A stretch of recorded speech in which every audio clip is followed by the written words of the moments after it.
All right, let's talk about a huge change that's sweeping the streets of Vietnam. I mean, electric scooters are absolutely everywhere. They promise this cheaper, greener future for getting around, but you have to wonder, is this electric dream really as perfect as it looks? Let's get into it. You can't argue with the appeal. Just listen to what this gig driver has to say. The savings are they're staggering. I mean, if you're on the road all day, switching from gas to electric means putting real money back into your pocket week after week. And honestly, that's the number one reason people are making the jump. But, and there's always a but, isn't there? There is a flip side to this coin. Behind all those savings, you'll find what the Vietnamese call nguy cơ tiềm ẩn, which basically means hidden risks. And we're not talking about small things here.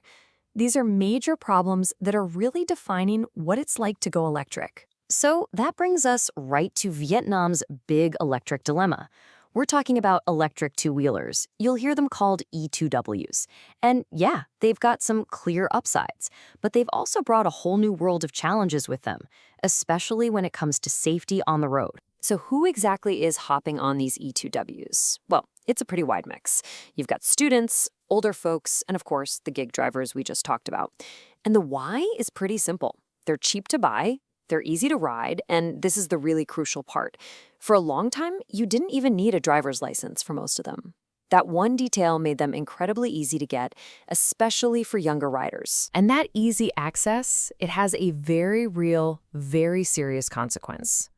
A report from the Duck Loc Provincial Police found that over 10% of all traffic accidents in the country involve people under 18.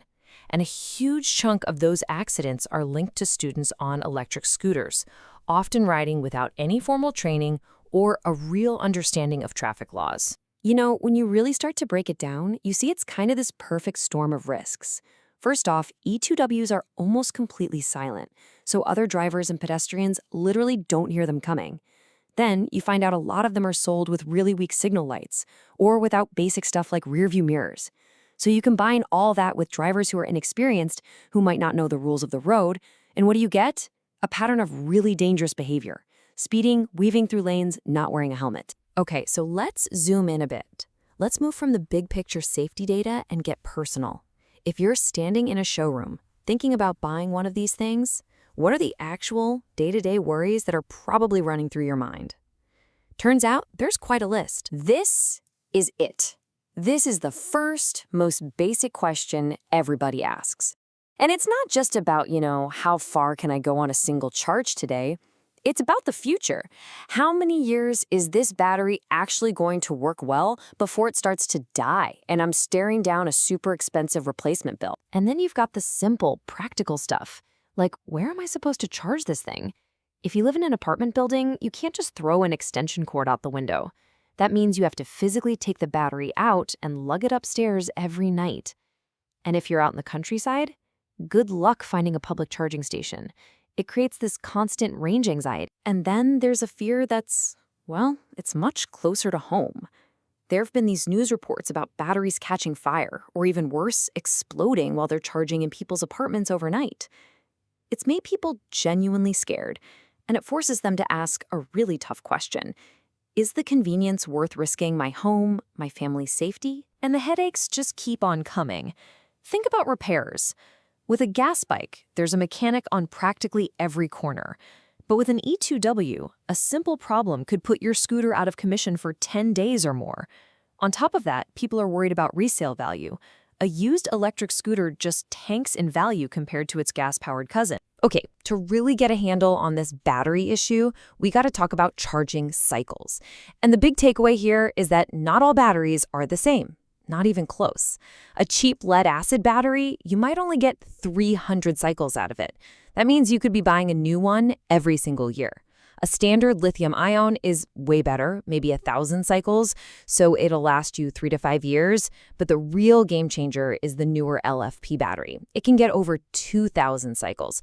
We're talking a decade or more of use. Big difference. So with all these different factors swirling around, let's try to figure out the true cost.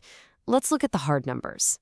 This section gets into the data, and we're going to look at what's called the total cost of ownership over a 5-year period. This chart really lays out the whole economic puzzle. See that bar on the left? That's your good old gas motorcycle. Cheap to buy, but you bleed money on fuel forever. In the middle, you've got the lead-acid e-scooter. The price looks okay at first, but that total cost gets huge because you have to keep buying new batteries. And then on the right, the lithium-ion model. The running costs are practically nothing, but look how tall that bar is. That massive upfront price is just too big a hurdle for most people. So to get around that crazy high initial cost, some companies have come up with a new idea: battery rental. The plus side is obvious. It makes the scooter itself way more affordable to buy off the lot. But the catch? You're stuck with those monthly rental fees, and over the years, they really add up.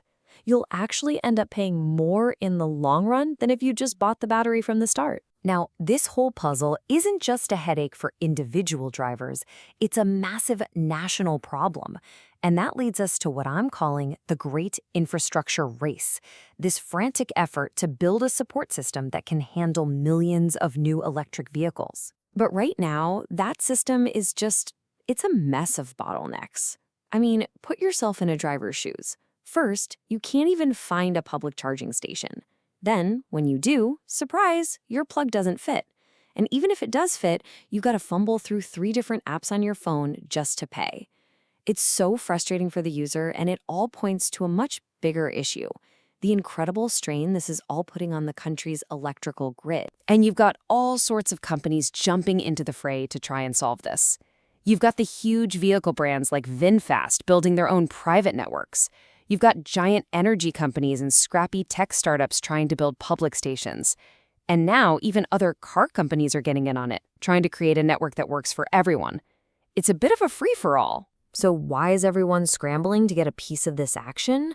Well, the prize is absolutely enormous. The EV market in Vietnam is expected to be worth $7 billion by 2030. That is a massive, massive incentive to fix these infrastructure problems, and to fix them fast. So with all of these challenges, from safety all the way to infrastructure, you had to figure the government was going to step in eventually.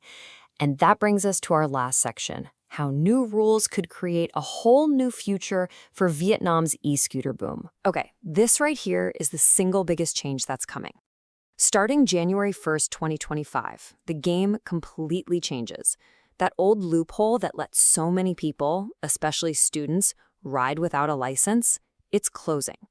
From then on, you're going to need a proper driver's license for pretty much all e-scooters. It's a direct shot at fixing those safety problems we talked about, to make sure every rider out there is trained and tested. And this new rule is just one piece of a much larger puzzle. The government has this incredibly ambitious goal: to have 100% of its road transportation running on electric or green energy by 2050. To even have a chance of hitting that, they're pushing hard to expand the charging network, and are looking at things like tax breaks to help make these vehicles more affordable for regular people. Which, of course, leaves us with the final multi-billion-dollar question. We've looked at all of it: the driver's personal worries, the economic reality, the mad dash to build infrastructure, and the new government policies. But will all of that, the new safety laws, more charging stations, maybe some financial help, will it finally be enough to overcome all the hesitation and convince the average Vietnamese driver that now is the time to go electric? The answer to that question is going to define what Vietnam's streets look like for decades to come.